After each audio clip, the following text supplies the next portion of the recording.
살치살 10kg로 줍쇼. 부산의 한 재래시장. 매일 오전 10시마다 나타나는 75세 할아버지가 있었습니다. 낡은 점퍼를 입고 리어카를 끌고 와서는 늘 같은 주문을 했어요. 가장 비싼 소고기 부위인 살치살을 10kg씩, 그것도 새 돈 150만 원으로 현금 결제를 했습니다. 매일 150만 원씩 새 돈으로요. 돈 세탁이 아니면 설명이 안 돼요. 시장 상인들은 수상해했습니다. 어디서 이런 돈이 나올까요? 집에는 업소용 냉장고 2대가 있고 꼼꼼한 장부까지 작성하고 있었어요. 결국 경찰과 국세청까지 나서게 됐습니다. 하지만 조사 과정에서 밝혀진 진실은 그 누구도 예상하지 못한 것이었습니다. 한 아버지의 놀라운 이야기가 시작됩니다. 안녕하세요. 저는 한규남입니다. 올해 75살이에요. 부산에서 오래 살았고 젊었을 때는 조선소에서 용접 일을 했습니다. 힘든 일이었지만 가족을 위해서 열심히 했어요. 지금은 혼자 살고 있습니다. 매일 아침이면 시장에 가서 할 일이 있거든요. 사람들이 저를 좀 이상하게 보기도 하는데 저에게는 꼭 지켜야 할 약속이 하나 있습니다. 그 약속 때문에 매일 같은 일을 반복하고 있어요. 오늘 제 이야기를 들려드릴게요. 부산의 오래된 재래시장. 바닷내음과 양념 냄새가 뒤섞인 골목에 아침 햇살이 비스듬히 내려앉았습니다. 아침 장보기를 서두르는 주부들의 발걸음이 바쁘게 지나가고 생선 장수들의 구수한 사투리가 골목 여기저기에서 들려오죠. 하지만 오전 10시가 되면서 사람들의 발길이 뜸해지기 시작했어요. 그때였습니다. 해진 점퍼를 입은 한 노인이 골목 입구에서 천천히 걸어 나타났어요. 규남이었습니다. 75의 나이가 고스란히 새겨진 굽은 등과 느린 걸음걸이, 하지만 그의 눈빛만큼은 또렷하고 결연했습니다. 규남은 정육점 앞에 멈춰 섰어요. 유리 진열대 안에 붉은 소고기 덩어리들이 가지런히 놓여 있었죠. 그는 잠시 진열대를 바라보다가 입을 열었습니다. 살치살 10kg로 줍쇼. 목소리는 작았지만 단호했어요. 정육점 사장 두식은 손에 들고 있던 칼을 멈췄습니다. 귀를 의심했어요. 예, 뭐라고 하셨는지요? 살치살 10kg요. 진공 포장 부탁합니다. 두식의 눈이 커졌어요. 살치살은 소고기 중에서도 가장 비싼 부위 중 하나였습니다. 마블링이 촘촘하게 박힌 최고급 부위죠. 10kg이면 좋기 150만 원은 넘을 거였어요. 어르신, 10kg이 맞으신가요? 아주 많은 양인데. 두식은 조심스럽게 물었습니다. 혹시 잘못 들었나 싶어서요. 맞습니다. 10kg요. 규남은 고개를 끄덕였어요. 그의 얼굴에는 주저함이 전혀 없었습니다. 두식은 당황했어요.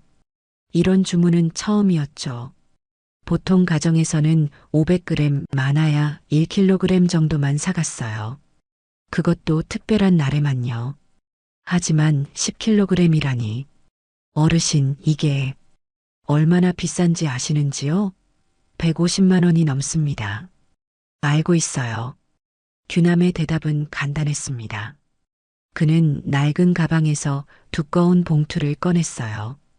봉투를 열자 빳빳한 5만 원권 지폐들이 나타났습니다. 모두 새 돈이었어요. 두식의 입이 벌어졌어요.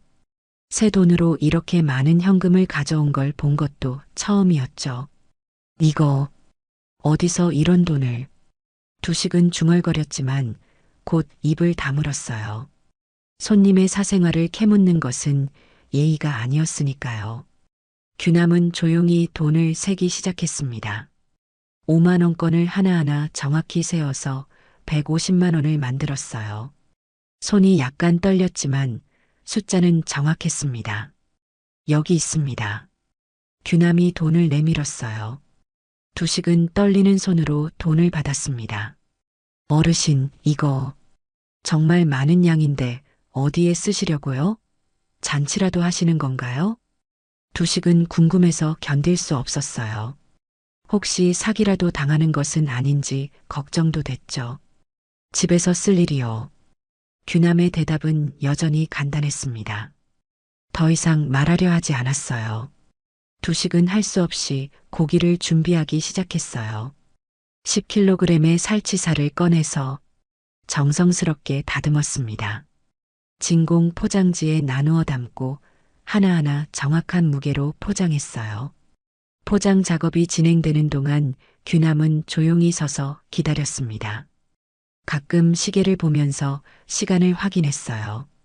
마치 정해진 시간이 있는 것처럼요. 다 됐습니다. 두식이 말했어요. 스티로폼 박스에 얼음과 함께 진공 포장된 고기들이 가득 들어 있었습니다. 고맙습니다.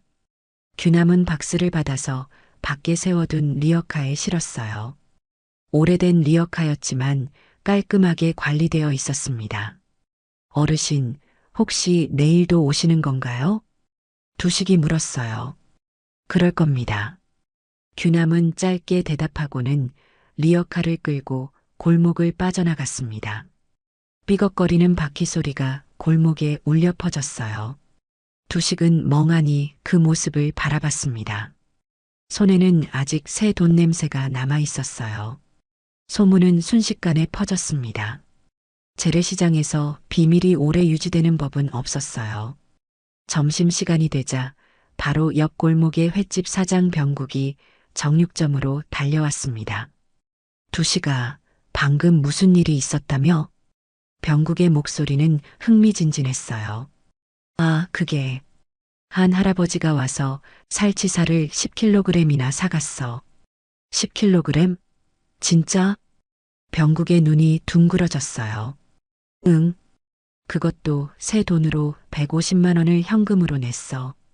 새 돈으로? 병국은 고개를 갸웃했어요. 뭔가 이상했습니다. 어떤 할아버지인데? 나이가 70 중반쯤 되는 것 같고 옷차림은 그냥 평범했어. 아니, 오히려 좀 낡았지. 두식이 설명했어요. 낡은 옷 입고 150만 원을 현금으로. 병국은 의심스러워했어요. 그래. 나도 이상해서 뭘 하시냐고 물어봤는데 집에서 쓸 일이라고만 하더라고. 이상해. 분명히 뭔가 있을 거야. 병국은 턱을 만지면서 생각에 잠겼어요.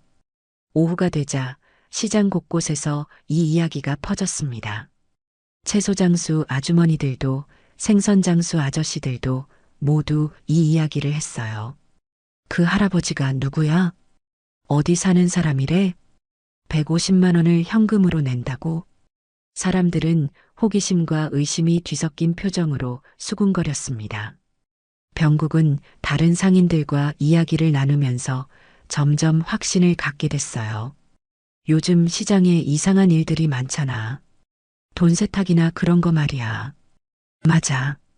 새 돈으로 그렇게 많은 현금을 들고 다닌다는 게 이상해. 치매 걸린 거 아니야? 정신이 온전하면 그런 짓을 하겠어? 병국의 말에 다른 상인들도 고개를 끄덕였어요. 저 따위 꼬락서니로 비싼 고기만 사가? 병국은 혀를 찼어요. 거지 근성이지 뭐. 남의 돈 빨아쓰는 인간들이 다 그래. 그의 말은 날카로웠습니다. 다른 상인들도 비슷한 말을 했어요. 늙은이가 허세 부리는 거야. 치매 걸리면 가족이 고생이지. 어디서 돈을 구했는지 뻔하네. 사람들의 말은 점점 거칠어졌어요. 호기심은 의심으로 바뀌었고 의심은 비하로 변했습니다. 그날 오후 정육점 알바 민우가 두식을 찾아왔어요. 사장님, 아까 그 할아버지 리어카 봤어요? 응, 왜? 리어카에 냉장 박스가 2개 더 실려 있었어요. 그런데 업소용 냉장고 스티커가 붙어 있었어요. 민우의 말에 두식은 놀랐어요. 업소용 냉장고? 네. 분명히 봤어요. 그리고 박수도 엄청 컸어요. 두식은 섬뜩함을 느꼈어요. 집에서 쓴다고 했는데 업소용 냉장고라니. 혹시 어디로 가는지 봤어? 골목 끝쪽으로 가는 건 봤는데 끝까지는 못 따라갔어요. 민우가 아쉬워했어요. 그날 저녁 병국은 몇몇 상인들과 모여서 이야기했습니다. 분명히 수상한 일이야. 업소용 냉장고에 매일 150만 원씩? 그러게. 일반 가정에서 그럴 리가 없지. 신고해야 하는 거 아니야? 상인들의 의견이 모아졌어요. 다음 날 오전 10시 규남은 어김없이 나타났습니다. 똑같은 복장, 똑같은 시간, 똑같은 주문이었어요. 살치살 10kg로 줍쇼. 두식은 이번에는 더 자세히 관찰했어요. 규남의 표정, 말투, 행동 하나하나를요. 어르신, 매일 이렇게 많이 사시는 건가요? 두식이 조심스럽게 물었어요. 필요해서요. 규남의 대답은 여전히 간단했습니다. 가족이 많으신가 보네요? 그런 셈이죠.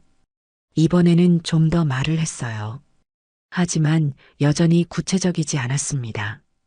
포장이 끝나자 규남은 또 새 돈으로 정확히 150만 원을 냈어요. 그리고 리어카에 실고 골목을 빠져나갔습니다.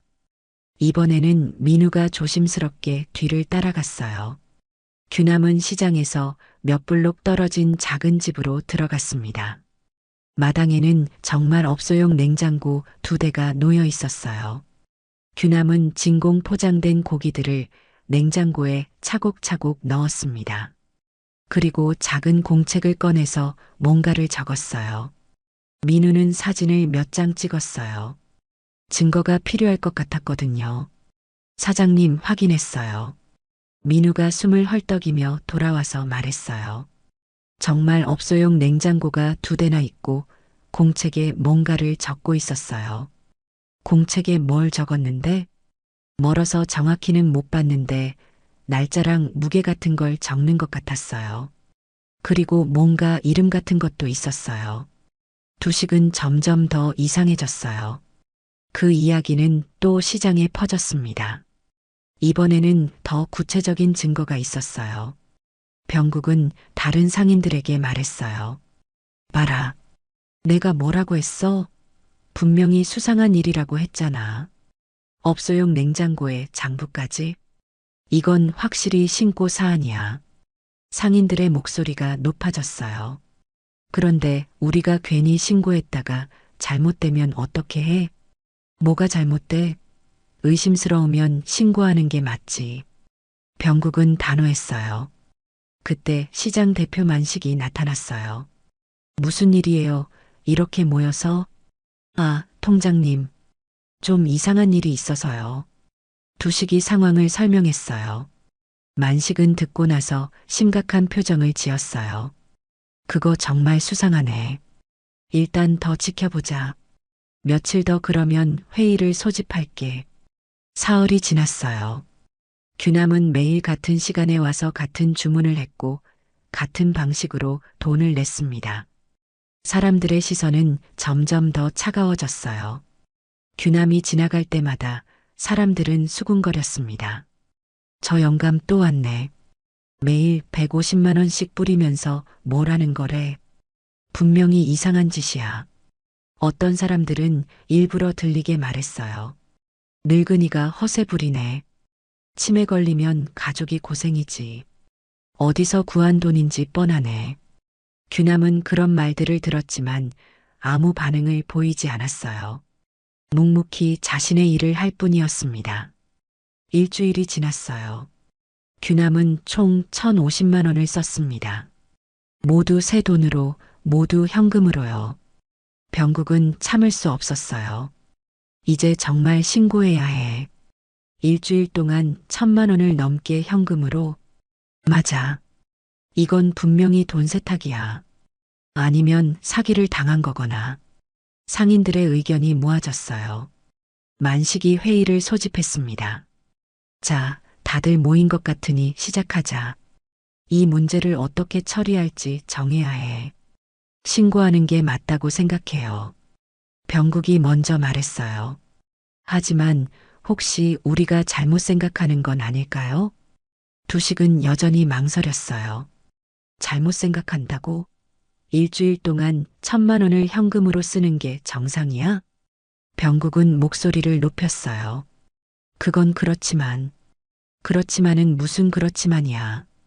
연민 때문에 시장 전체가 피해를 보면 어떻게 할 거야? 병국의 말에 다른 상인들도 고개를 끄덕였어요. 병국이 말이 맞아. 우리가 너무 소심하게 생각할 필요 없어. 그래, 신고하자. 결국 회의는 신고하는 쪽으로 결론이 났어요. 그럼 내일 아침에 경찰서에 연락할게. 만식이 말했어요. 그날 밤 두식은 잠을 이루지 못했어요. 정말 신고하는 게 맞는 걸까 하는 생각이 들었거든요. 다음 날 오전 10시 규남은 또 나타났습니다. 하지만 이번에는 분위기가 달랐어요. 사람들의 시선이 더욱 차갑고 적대적이었습니다. 살치살 10kg로 줍쇼. 규남은 평소와 같이 말했어요. 두식은 고기를 포장하면서 마음이 무거웠어요. 곧 경찰이 올 것이었거든요. 어르신. 두식이 말을 꺼내려다가 멈췄어요. 뭐라고 말해야 할지 몰랐거든요. 규남은 조용히 포장이 끝나기를 기다렸어요. 그리고 평소처럼 새 돈으로 정확히 150만 원을 냈습니다. 고맙습니다. 규남이 말했어요. 목소리에는 여전히 정중함이 있었습니다.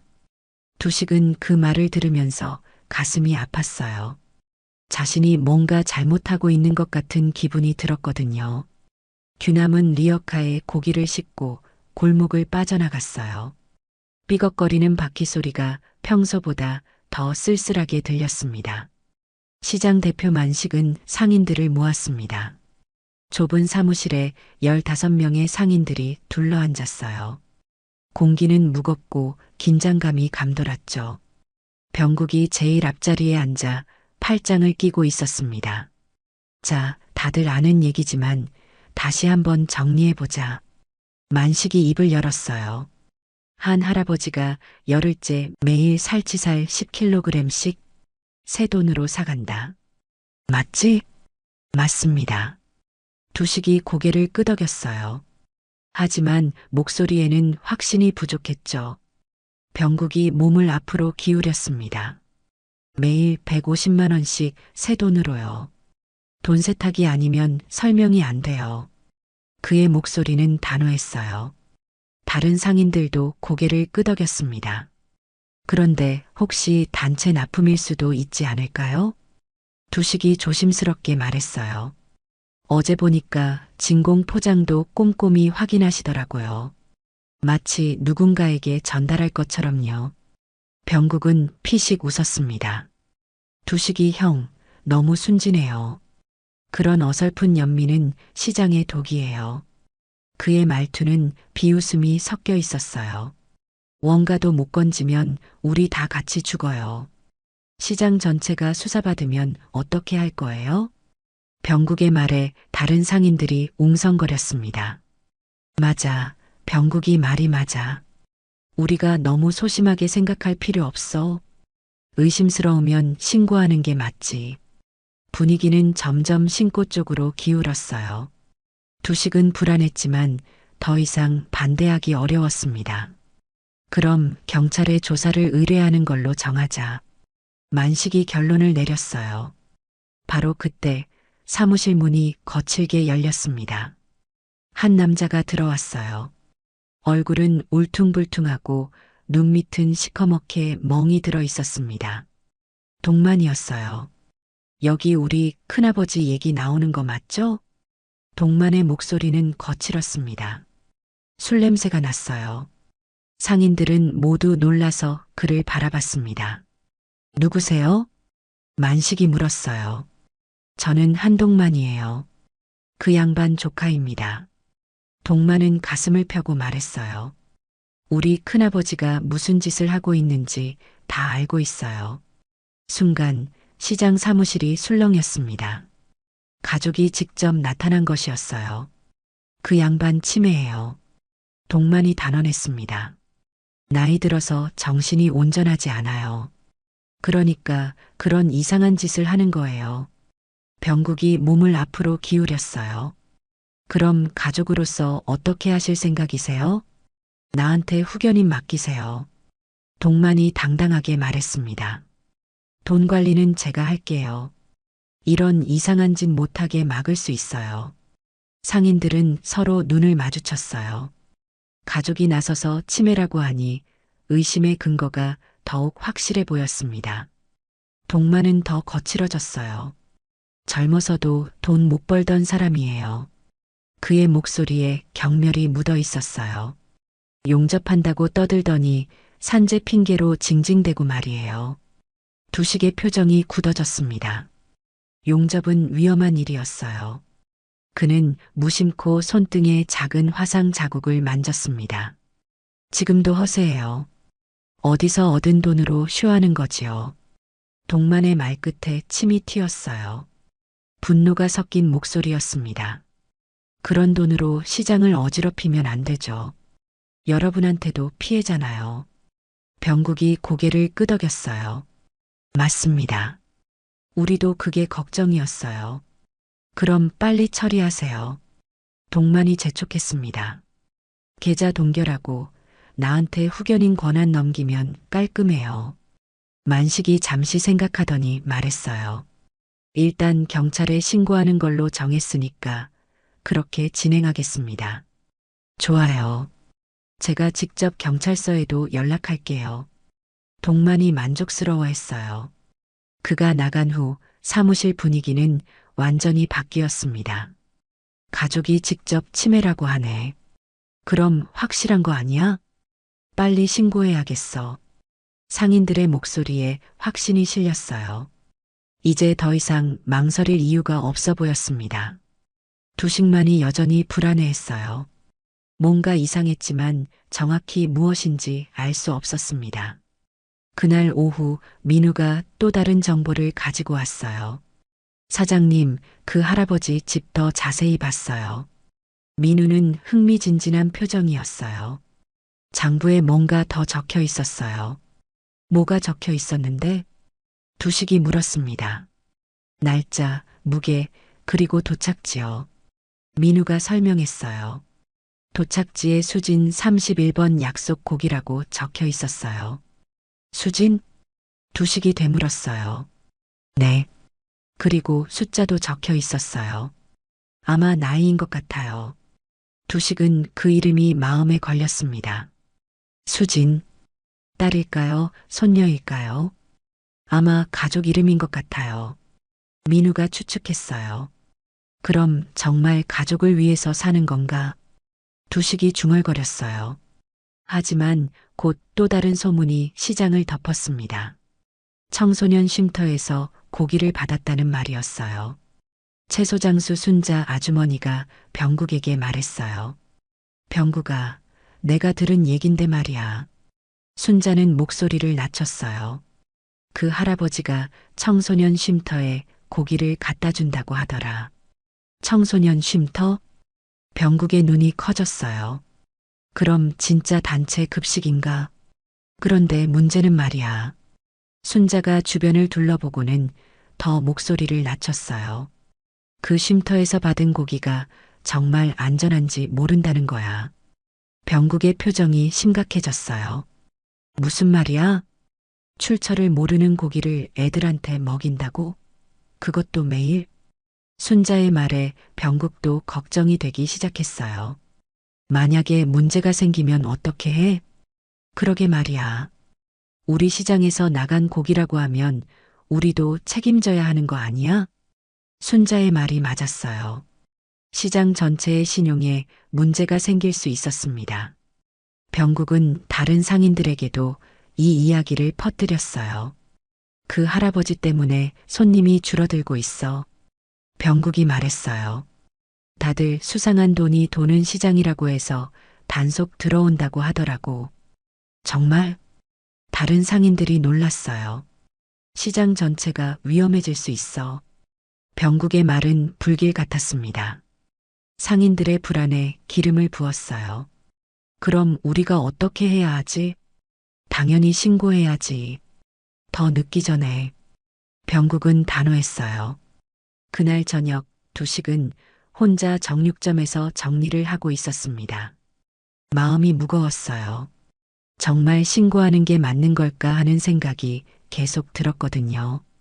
형님, 아직도 있어요? 민우가 들어왔어요. 응, 정리하고 있었어. 그 할아버지 일 때문에 고민이세요? 민우가 물었어요. 두식은 잠시 말을 멈췄습니다. 너는 어떻게 생각해? 저도 잘 모르겠어요. 민우가 솔직하게 말했어요. 분명 이상한 건 맞는 것 같은데 나쁜 사람 같지는 않거든요. 나도 그래. 두식이 고개를 끄덕였어요. 표정이나 행동을 보면 뭔가 간절한 게 있어 보여. 그럼 신고 안 하는 게 나을까요? 민우가 물었어요. 모르겠어. 다른 상인들은 모두 신고하자고 하는데 두식은 한숨을 쉬었어요. 특히 병국이가 워낙 강하게 주장하니까. 병국 사장님은 확신이 있으신가 봐요. 그런가 보지. 두식은 복잡한 심정이었어요. 다음 날 아침 시장에는 경찰이 올 거라는 소문이 돌았습니다. 상인들은 모두 긴장했어요. 정말 오늘 온대? 응, 만식이 형이 어제 신고했어. 그럼 그 할아버지는 어떻게 되는 거야? 당연히 조사받겠지. 상인들은 수군거렸어요. 어떤 사람들은 기대하는 표정이었고 어떤 사람들은 걱정스러워 했습니다. 오전 10시가 되었어요. 규남은 어김없이 나타났습니다. 하지만 이번에는 분위기가 완전히 달랐어요. 사람들의 시선이 따가웠습니다. 수군거리는 소리도 평소보다 컸어요. 저기 온다. 오늘이 마지막 일 수도 있겠네. 곧 경찰이 올 텐데. 규남은 그런 시선들을 받으며 정육점으로 향했습니다. 걸음이 평소보다 조금 느려 보였어요. 살치살 10kg로 줍쇼. 규남의 목소리는 여전했습니다. 하지만 두식은 그의 눈에서 뭔가 다른 것을 느꼈어요. 네, 알겠습니다. 두식은 말없이 고기를 준비했어요. 마음이 무거웠습니다. 포장을 하는 동안 규남은 조용히 기다렸어요. 주변의 시선들을 의식하는 듯 했지만 별다른 반응을 보이지 않았습니다. 다 됐습니다. 두식이 말했어요. 규남은 평소처럼 새 돈 봉투를 꺼냈어요. 정확히 150만 원을 세어서 내밀었습니다. 그때였어요. 시장 입구에서 웅성거리는 소리가 들려왔습니다. 경찰 왔다. 누군가가 소리쳤어요. 시장이 순간 조용해졌습니다.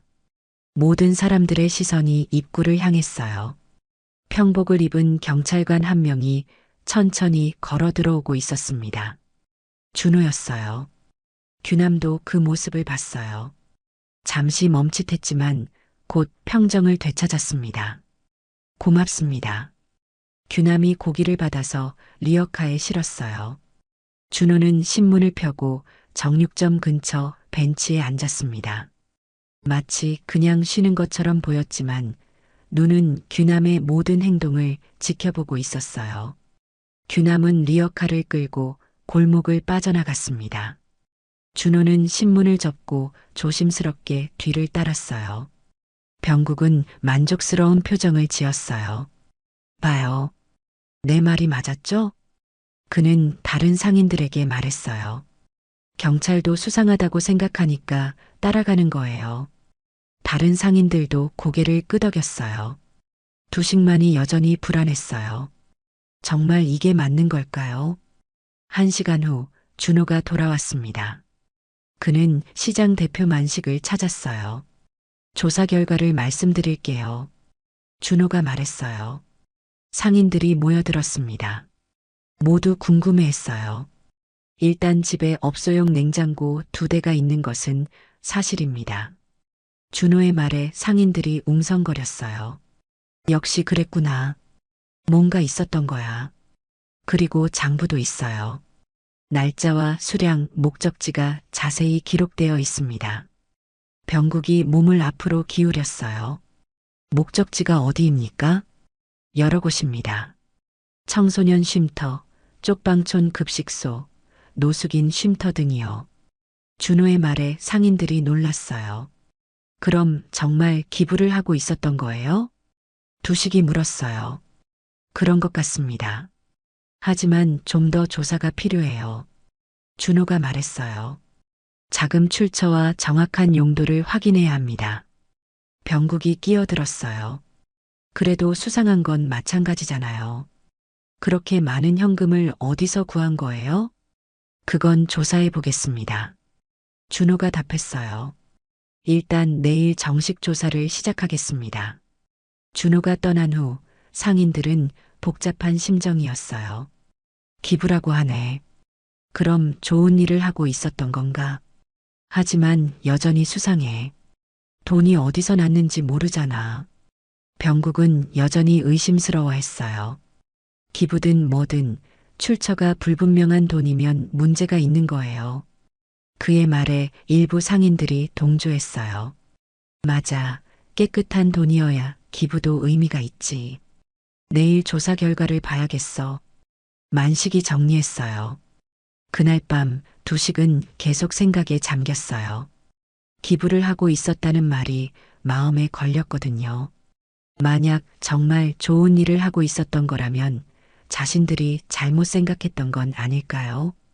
하지만 여전히 의문은 남았어요. 그렇게 많은 현금은 대체 어디서 온 걸까요? 내일이면 모든 것이 밝혀질 것이었어요.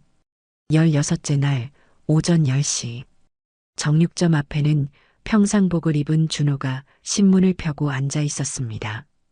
그는 마치 일반 시민처럼 보였지만 예리한 눈으로 주변을 살피고 있었어요.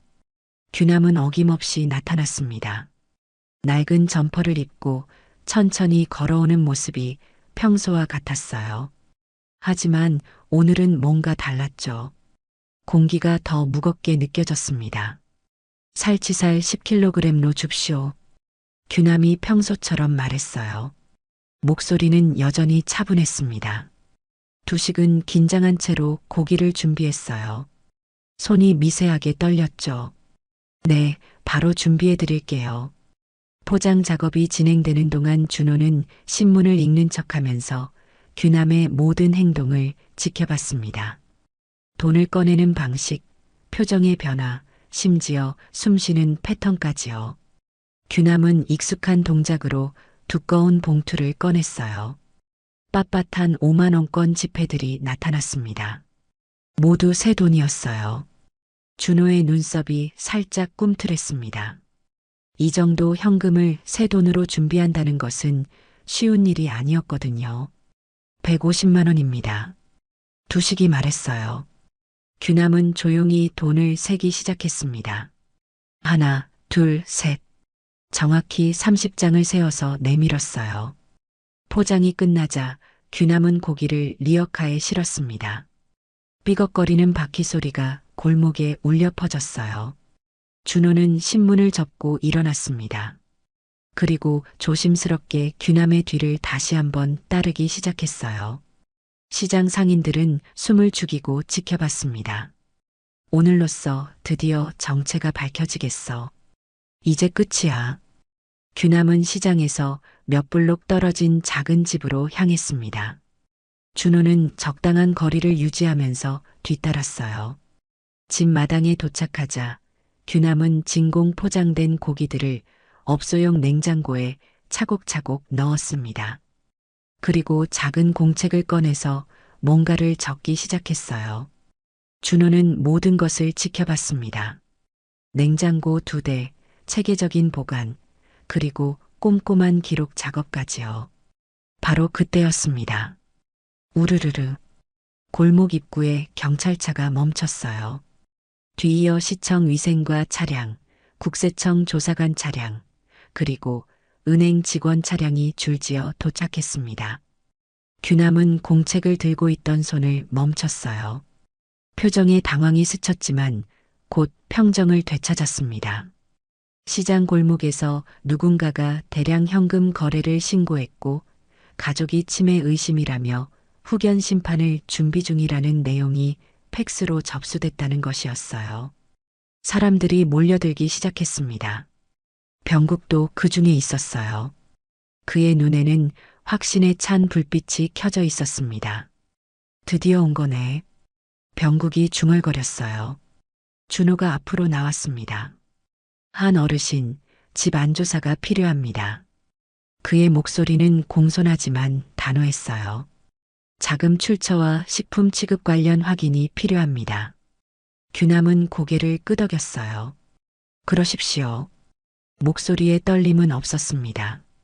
하지만 손이 미세하게 떨리고 있었어요. 문이 열리자 여러 가지가 한눈에 들어왔습니다. 업소용 냉장고 2대, 진공 포장기, 정리된 장부, 그리고 테이블 위에 두꺼운 봉투까지요. 이게 뭡니까? 국세청 조사관이 봉투를 가리켰어요. 규남이 조용히 답했습니다. 영수증들입니다. 봉투를 열자 새 돈이 아닌 구겨지고 접힌 영수증들이 가득 들어 있었어요. 정육점 영수증, 진공포장 비용, 운송비, 냉장고 전기료까지 모든 것이 정리되어 있었습니다. 준호가 장부를 넘겼어요. 날짜, 수량, 단가, 도착지가 꼼꼼히 기록되어 있었습니다. 청소년 쉼터, 쪽방촌 밥상, 노숙인 급식소. 준호가 중얼거리며 읽었어요. 그때 동만이 들어왔습니다. 목소리가 컸어요. 보세요. 치매 맞잖아요.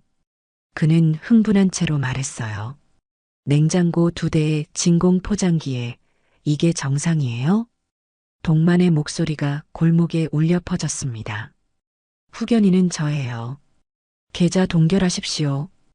은행 직원 지연이 서류를 확인하며 고개를 끄덕였어요. 최근 대량 입금이 있었고 분산 출금 패턴도 확인됩니다. 그녀의 목소리는 차분했지만 단호했어요. 잠정 동결이 필요합니다. 이제 정말 큰일이다. 두식의 속이 내려앉았습니다. 한순간에 모든 것이 뒤바뀌었어요. 계좌 동결 절차가 진행됐습니다. 장부가 압수됐고 냉장고에는 봉인이 붙었어요. 거리에는 카메라를 든 기자가 나타났습니다. 불법 유통고기, 청소년의 제공, 자극적인 단어들이 공기 중에 떠다녔어요. 병국은 만족스러운 표정을 지었습니다. 역시 내 예상이 맞았어. 그가 다른 상인들에게 말했어요. 이제야 제대로 된 거야. 바로 그때였습니다. 타다다다. 급한 발걸음 소리가 들려왔어요. 청소년 쉼터 소장 미정이 헐레벌떡 뛰어왔습니다. 잠깐만요. 미정이 큰 소리로 외쳤어요. 저희는 매일 오후 4시 진공 포장된 소고기 10kg을 무료로 제공받았습니다. 그녀는 손에 두꺼운 문서철을 들고 있었어요. 온도계 기록지, 수령 확인서, 냉장 보관 표준도 모두 있습니다. 미정이 문서를 내밀었습니다. 준호가 받아서 넘겨봤어요. 페이지마다 꼼꼼한 기록이 있었습니다.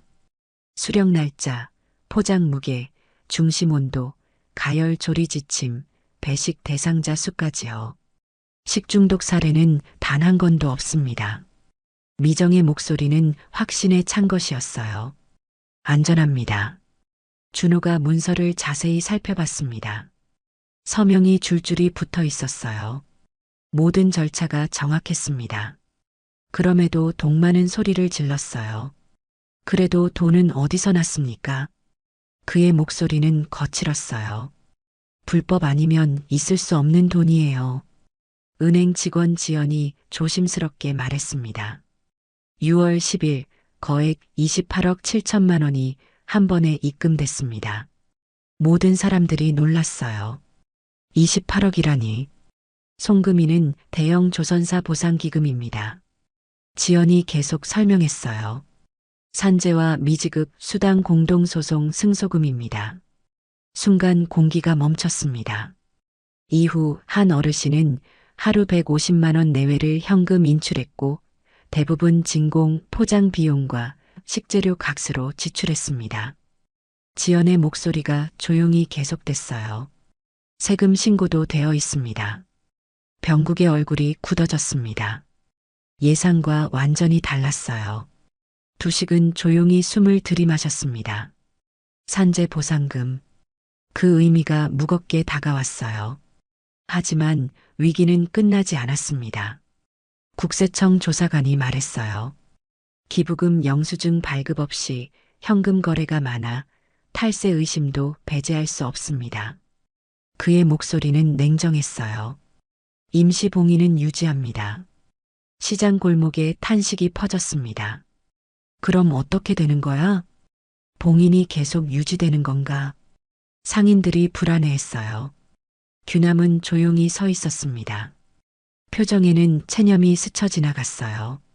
준호가 말했습니다. 일단 관련 서류를 더 확인해야 합니다. 언제까지 걸릴까요? 미정이 물었어요. 며칠은 걸릴 것 같습니다. 준호의 답변이었어요. 동만이 다시 끼어들었습니다. 그래도 후견인 문제는 해결해야 해요. 그는 여전히 포기하지 않았어요. 이런 식으로 돈을 쓰는 건 비정상이에요. 하지만 아무도 그의 말에 동조하지 않았습니다. 보상금의 진실이 밝혀진 후 분위기가 완전히 바뀌었어요. 준호가 정리했습니다. 일단 오늘 조사는 여기서 마치겠습니다. 내일 추가 서류를 확인한 후 최종 결정하겠습니다. 사람들이 하나둘 흩어지기 시작했어요. 병국은 복잡한 표정으로 서 있었습니다. 확신했던 것들이 흔들리고 있었어요. 두식도 마찬가지였습니다. 산재 보상금이라는 말이 계속 머릿속을 맴돌았어요. 미정은 규남에게 다가갔습니다. 어르신, 괜찮으세요? 괜찮습니다. 규남의 목소리는 여전히 차분했어요. 하지만 어깨가 조금 처져 보였습니다. 내일이면 해결될 거예요. 미정이 위로했어요. 우리 쉼터 아이들이 어르신 걱정하고 있어요. 규남의 눈에 잠깐 따뜻함이 스쳤습니다. 고맙습니다. 그날 저녁 시장은 조용했습니다. 상인들은 각자의 가게에서 오늘 있었던 일을 되새겼어요. 두식은 정육점에서 혼자 정리를 하고 있었습니다. 형님, 민우가 들어왔어요. 오늘 일 어떻게 생각해요? 모르겠어. 두식이 솔직하게 말했어요. 산재 보상금이라고 하니까 마음이 복잡해. 저도요. 민우가 고개를 끄덕였어요. 그럼 그동안 우리가 잘못 생각했던 건가요? 그럴 수도 있지. 두식은 한숨을 쉬었어요. 내일이면 확실해질 거야. 한편 병국은 횟집에서 혼자 술을 마시고 있었습니다. 마음이 편하지 않았어요. 자신이 그렇게 확신했던 것들이 잘못되었을 수도 있다는 생각이 들었거든요. 정말 기부를 하고 있었던 건가? 병국이 중얼거렸어요. 동만은 편의점에서 맥주를 사서 집으로 돌아갔습니다. 계획이 틀어지고 있었어요. 이럴 수가 없어. 그가 혼잣말했어요. 분명히 뭔가 있을 거야. 규남은 봉인된 냉장고 앞에서 오래 서 있었습니다. 오늘 받을 수 없었던 고기들을 기다리고 있을 아이들이 생각났어요. 작은 공책을 펼쳐서 오늘 날짜에 한 줄을 적었습니다. 오늘은 전달하지 못했다. 미안하다. 그리고 조용히 집 안으로 들어갔어요. 밤이 깊어갔습니다. 내일이면 모든 것이 결정될 것이었어요. 조사는 밤까지 이어졌습니다. 작은 집 안에는 여러 기관의 사람들이 모여 있었어요. 준호는 규남에게 조용히 다가가서 의자를 권했습니다. 어르신 앉으시죠. 몇 가지 더 여쭤볼 게 있습니다. 규남은 고개를 끄덕이며 의자에 앉았어요. 하루 종일 서 있던 다리가 무거웠습니다. 준호가 장부를 펼쳤어요. 첫 번째 페이지에 적힌 글씨가 눈에 들어왔습니다. 어르신, 장부 첫 장의 수진 약속 고기가 무엇입니까? 준호의 목소리는 부드러웠어요. 하지만 방 안의 모든 사람들이 귀를 기울였습니다. 규남은 오래 숨을 고르고 말했어요. 딸 이름입니다. 목소리가 작아졌어요. 한수진, 31였어요. 시장 사람들은 숨을 죽였습니다. 과거형으로 말하는 것이 이상했거든요. 규남의 목소리는 작았지만 또렷했어요. 아이 엄마 잃고 아버지 하나만 보고 컸습니다. 그의 눈가에 주름이 깊어졌어요. 대학 안 갔어요. 빨리 돈 벌어서 아버지 허리 수술 시켜주겠다고 했지요. 병국이 몸을 앞으로 기울였습니다. 뭔가 중요한 이야기가 시작되는 것 같았어요. 식당 홀부터 시작해서 정육 포장 공장으로 옮겼습니다. 규남이 계속 말했어요. 손이 빠르다고 칭찬받았어요. 성실하다고도 했고요. 그의 목소리에 자랑스러움이 스며 있었어요. 첫 월급 타는 날이었습니다. 규남의 목소리가 떨렸어요. 수진이가 말했지요. 아빠, 내 꿈은 아빠한테 제일 비싼 살치살 구워주는 거야. 방 안이 조용해졌습니다. 늦게까지 일하고 고기를 포장해 집에 오다가 규남의 입술이 떨렸어요. 음주운전 차량이 신호를 무시하고 들이받았답니다. 준호의 손에 든 펜이 멈췄습니다. 그 자리에서 규남이 말을 잇지 못했어요. 목이 메었습니다. 골목이 정적에 잠겼어요. 병국이 고개를 떨어뜨렸습니다. 두식은 칼을 잡던 손으로 눈을 가렸어요. 민우는 울음을 삼켰습니다. 만식은 손수건을 꺼내 코를 훌쩍였어요. 규남이 다시 입을 열었습니다. 그날 이후 저는 아무것도 못 먹었습니다. 그의 목소리는 더욱 작아졌어요. 살치살은 수진이의 말이었으니까요. 규남은 잠시 말을 멈췄습니다. 그리고 천천히 계속했어요. 보상금을 받았을 때 제가 먼저 한 일은 진공 포장기 사고, 업소용 냉장고를 드리는 것이었습니다. 미정이 고개를 끄덕였어요. 아이들에게 단백질을 먹이고 싶었습니다. 수진이가 하려던 그 고기를요. 규남이 장부를 가리켰어요. 날짜마다 작은 메모가 붙어 있었습니다. 준호가 메모들을 읽었어요. 수진, 오늘은 한우 살치살. 쉼터 아이들이 잘 먹었다고 했어. 쪽방촌 어르신이 고기 국물에 밥 비벼 먹었다고 전해왔단다. 아빠 허리는 이제 안 아프다. 내가 준 힘 덕분이다. 각각의 메모에는 딸에게 보고하는 아버지의 마음이 담겨 있었어요. 두식은 눈물이 핑 돌았습니다. 정육점에서 고기를 썰 때마다 생각했던 가족들의 모습이 떠올랐어요. 민우는 어깨가 떨렸어요. 자신도 부모님께 효도하고 싶다고 늘 생각했거든요. 만식도 코끝이 찡해졌습니다. 자신에게도 비슷한 나이의 딸이 있었어요. 그때 동만이 버럭 소리를 질렀어요. 그래도 돈은 돈이에요. 그의 목소리가 조용한 방 안에 울려 퍼졌습니다. 후견인이 필요해요. 어르신 판단 능력 없어요. 동만은 흥분한 채로 말을 이었어요. 매일 150만 원을 고기로 태운다고요. 그의 말에 방 안 분위기가 싸늘해졌어요. 은행 직원 지연과 시청 복지과 직원이 동시에 말했습니다. 후견 심판은 법원이 정합니다.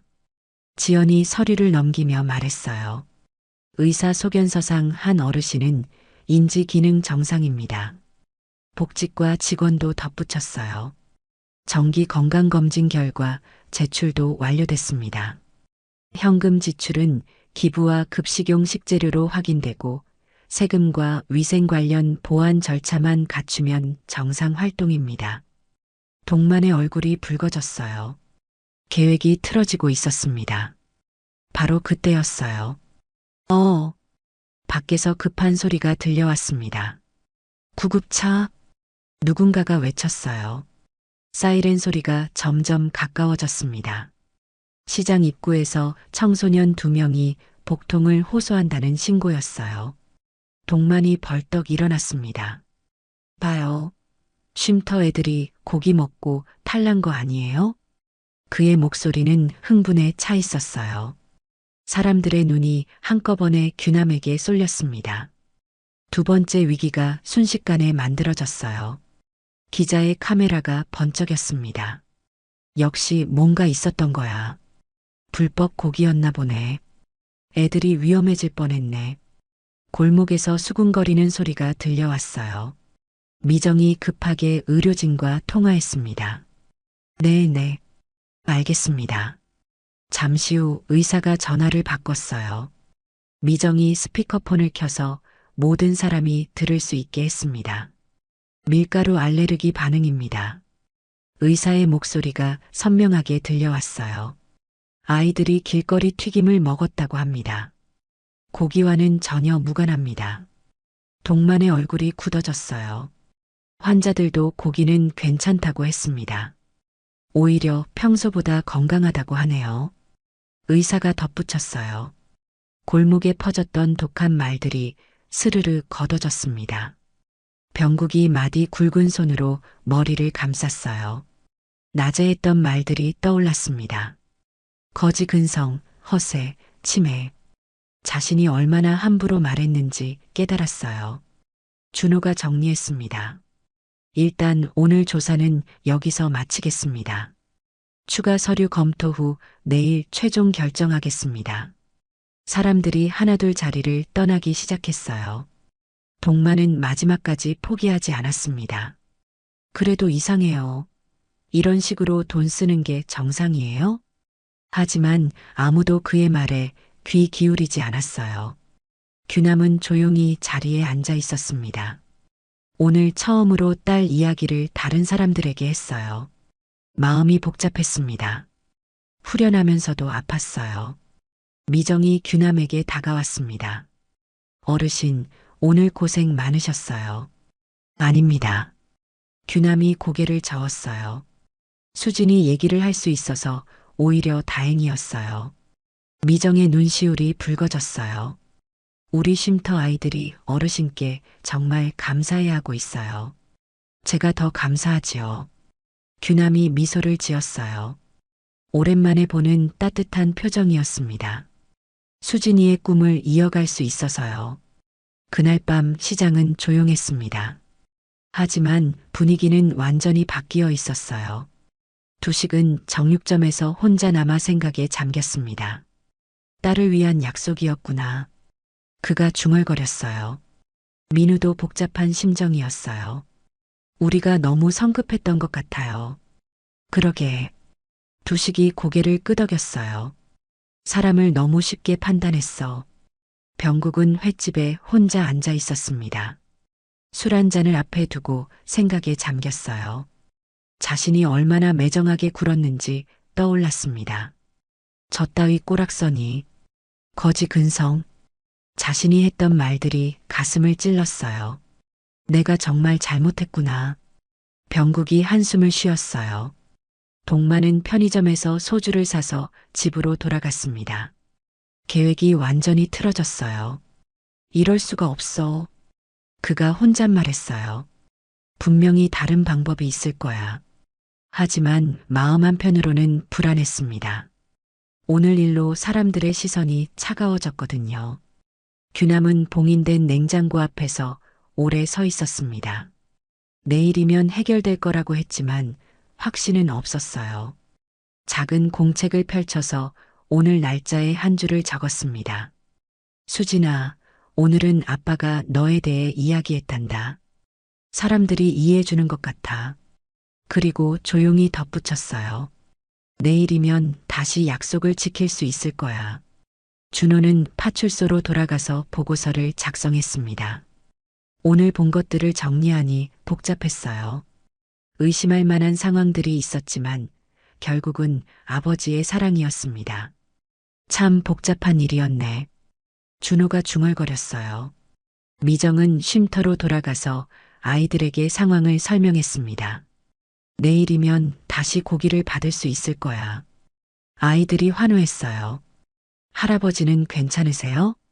한 아이가 물었어요. 괜찮아. 할아버지는 정말 좋은 분이야. 미정이 답했어요. 우리를 위해서 딸의 약속을 지키고 계시거든. 아이들은 잘 이해하지 못했지만 할아버지가 좋은 분이라는 것은 알았어요. 밤이 깊어갔습니다. 살치살 10kg은 허세가 아니라 딸의 약속을 다른 이들의 밥상으로 바꾸는 애도의 의식이었습니다. 첫 번째 반전이 완성되는 순간이었어요. 내일이면 모든 것이 결정될 것이었습니다. 다음 날 아침, 준호는 동만의 휴대전화 통화 기록과 계좌 흐름을 조회했습니다. 가족의 후견 신청에 따라 신고인 조사 절차가 필요했거든요. 놀라운 사실이 드러났어요. 3달 전 동만이 고리 사채를 썼다는 기록이 나왔습니다. 상한 독촉을 받자 삼촌 명의로 대포 통장 개설을 시도했던 정황도 포착됐어요. 창구 직원이 본인 동행을 요구하자 포기했지만 그 뒤로 상습 민원과 허위 제보를 반복해왔던 것이었습니다. 준호는 동만을 파출소로 불러들였어요. 시장 신고, 치매 주장, 불법 기부 의혹. 모두 당신이 퍼뜨렸죠? 준호의 목소리는 단도직입적이었습니다. 동만은 발끈했어요. 가족 재산 지키려는 거예요. 저한테 후견인 맡기면 깔끔해요. 그의 목소리에는 여전히 확신이 있었어요. 지연이 서류를 내밀었습니다.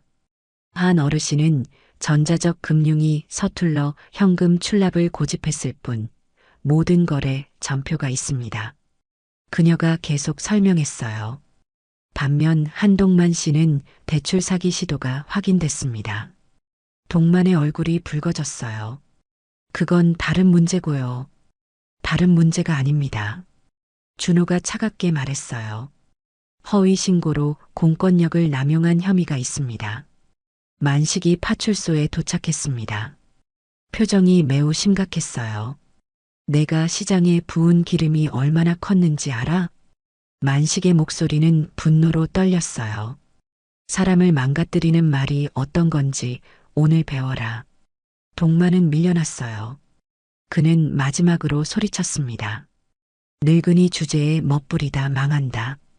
그 순간 병국이 파출소 문을 열고 들어왔어요. 잠깐만. 병국의 목소리는 침착했습니다. 하지만 눈에는 결연함이 있었어요. 한 어르신, 제가 많이 잘못했습니다. 병국이 규남을 향해 깊이 고개를 숙였어요. 말이 칼인 줄 알면서도 함부로 했습니다. 그의 목소리는 진심 어린 사과였습니다. 횟집 하는 제가 단백질의 값을 제일 잘 알면서도 눈앞만 봤습니다. 병국은 계산서를 꺼냈어요. 이번 달부터 제 가게에서 나가는 매운탕 거리와 부산 어묵은 원가로 드리겠습니다. 규남이 놀란 표정을 지었어요. 고기는 정육점에서, 국물과 탄수화물은 제가 되겠습니다. 같이 하겠습니다. 두식도 고개를 끄덕였어요. 진공 포장 더 탄탄하게 해드릴게요. 중심 온도 기록도 매번 넣겠습니다. 표준서 만들죠. 미정이 미소를 지었습니다. 그럼 우리 쉼터도 조리 교육을 더하겠습니다. 장부는 전자 파일로도 공유할게요. 준호가 말했어요. 봉인 해제는 보안 조건 충족 시 가능합니다. 기부금 영수증 시스템을 만들고 식재료 유통 경로를 전자화하세요. 그러면 정식 인정받을 수 있습니다. 그날 오후 시장 사람들은 작은 현판을 걸었습니다. 수진의 냉장고, 누구나 넣고 필요한 사람은 가져가는 공용 냉장고였어요. 규남은 조용히 그 앞에 섰습니다. 현판 아래 작은 글씨가 있었어요. 오늘의 살치살은 누군가의 내일이 됩니다. 며칠이 지났어요. 봉인이 해제됐습니다. 오전 10시면 정육점 앞에 규남이 서고 두식은 말없이 진공 포장을 시작했어요. 병국은 따뜻한 국물과 밥을 보탰습니다. 장부는 전자파일과 종이 2줄로 움직였어요. 세무사가 한 달에 한 번 와서 기부 정산을 도왔습니다. 기자는 다시 왔지만 이번 기사 제목은 달랐어요. 한 노인의 살치살, 아이들 밥상에 오르다. 어느 겨울날 규남이 검진을 받고 돌아와 장부 첫 장을 오래 들여다봤습니다. 수진 약속고기. 그는 조용히 속삭였어요. 수진아, 약속 지켰다. 그는 자기 몸의 시간도 느꼈습니다. 허리는 자주 아팠고 숨은 가끔 짧아졌어요. 그래서 다음 사람을 찾기 시작했습니다. 민우가 손을 들었어요. 제가 인수하겠습니다. 새 돈은 아니어도 정직한 돈으로 계속하겠습니다. 두식이 웃었습니다. 고기는 내가 책임질게. 병국이 손을 올렸어요. 국물은 내가 책임. 준호가 문서를 내밀었습니다. 공익법인 설립 인가서였어요. 이름은 수진 밥상. 규남은 떨리는 손으로 도장을 찍었어요. 며칠 뒤 시장 현판 아래서 작은 행사가 열렸습니다. 쉼터 청소년 한 명이 앞으로 나왔어요. 검은 패딩에 손이 트고 눈빛은 맑았습니다. 저 서영우 17살입니다. 영우가 떨리는 목소리로 말했어요. 작년 겨울에 처음 살치살을 먹었어요. 천천히 씹으라는 말이 처음 고맙게 들렸습니다. 그의 목소리가 커졌어요. 살아도 되는 이유를 그날 알았습니다. 사람들은 박수로 답했습니다. 병국은 눈가를 훔쳤어요. 두식은 팔짱을 끼고 고개를 끄덕였습니다. 만식은 오래된 현수막을 새로 바꾸자고 했어요. 그날 밤 규남은 장부 마지막 페이지에 한 줄을 적었습니다. 수진이 오늘도 잘 먹었다고 전해졌단다. 그리고 리어카 손잡이를 한번 매만졌어요. 삐걱거리던 바퀴는 새로 교체되어 조용했습니다. 세상이 조금 고쳐진 것 같았어요. 마지막 반전은 조용했습니다. 법원 결정문이 도착했어요. 후견 신청 기각. 이유는 간단했습니다. 규남의 판단 능력은 정상, 재산 운용은 공익에 직접 기여, 가족의 경제적 이해관계 충돌. 동만은 벌금형과 사회봉사 명령을 받았어요. 판사는 덧붙였습니다. 말의 폭력이 때로 법의 폭력보다 깊다. 시장은 현수막을 걸었어요. 함께 나누는 자갈치 시장. 오전 10시, 우리는 누군가의 밥을 준비합니다. 몇 달이 더 흘렀습니다. 규남의 건강이 나빠졌어요. 병원에서 시간이 얼마 남지 않았다고 했습니다. 하지만 그는 평온했어요. 수진이와 약속한 건 다 지켰어. 그가 미정에게 말했어요. 이제는 여러분이 계속하시면 돼요. 민우가 정식으로 수진 밥상의 운영을 맡았습니다. 두식과 병국이 함께했어요. 규남이 세상을 떠난 날 시장은 조용히 추도했습니다. 영우를 비롯한 쉼터 아이들이 꽃을 들고 왔어요. 할아버지, 고맙습니다. 할아버지가 주신 힘으로 잘 살겠습니다. 장례식장에는 예상보다 많은 사람이 모였습니다. 쪽방촌 할아버지들, 노숙인 쉼터 사람들, 그리고 시장 상인들까지요. 두식이 조사로 말했어요. 규남 형님은 딸과의 약속을 지키려다가 우리 모두와 약속을 맺게 된 분입니다. 앞으로도 그 약속을 이어가겠습니다. 병국도 말했어요. 제가 배운 건 단순합니다. 사람을 함부로 판단하면 안 된다는 것. 그리고 진짜 가치는 겉으로 드러나지 않는다는 것. 미정이 마지막으로 말했어요. 규남 할아버지는 슬픔을 나눔으로 바꾼 분입니다. 수진 양의 꿈이 수많은 사람의 희망이 되었어요. 그 후로도 오전 10시가 되면 정육점의 셔터가 올라갔어요. 살치살 10kg이 진공 포장되어 상자에 담겼습니다. 새 돈이 아니어도 깨끗한 마음이 건네졌어요. 오후 4시 수진의 냉장고가 조용히 열렸습니다. 현판에 작은 사진이 추가됐어요. 규남과 수진이 함께 웃고 있는 오래된 사진이었습니다. 아래 글귀도 바뀌었어요. 아버지의 사랑이 딸의 꿈이 되고 딸의 꿈이 모두의 희망이 됩니다. 영우는 고등학교를 졸업하고 조리사가 되겠다고 했어요. 할아버지처럼 사람들에게 따뜻한 음식을 만들어주고 싶어요. 민우는 정육 기술을 더 배웠습니다. 두식에게서 진공 포장의 노하우를 익혔어요. 병국은 매운탕 레시피를 개발했습니다. 영양가는 높이고 비용은 낮춘 국물이었어요. 시간이 더 흘렀습니다. 수진 밥상은 부산의 작은 명소가 됐어요. 전국에서 견학을 오는 사람들이 늘었습니다. 하지만 가장 중요한 건 변하지 않았어요. 매일 오전 10시 누군가의 정성이 누군가의 밥상으로 이어지는 것. 그리고 그 중심에는 여전히 한 아버지의 약속이 있었습니다. 어느 봄날 새로운 기자가 물었어요. 이 모든 일의 시작이 뭐였나요? 두식이 답했어요.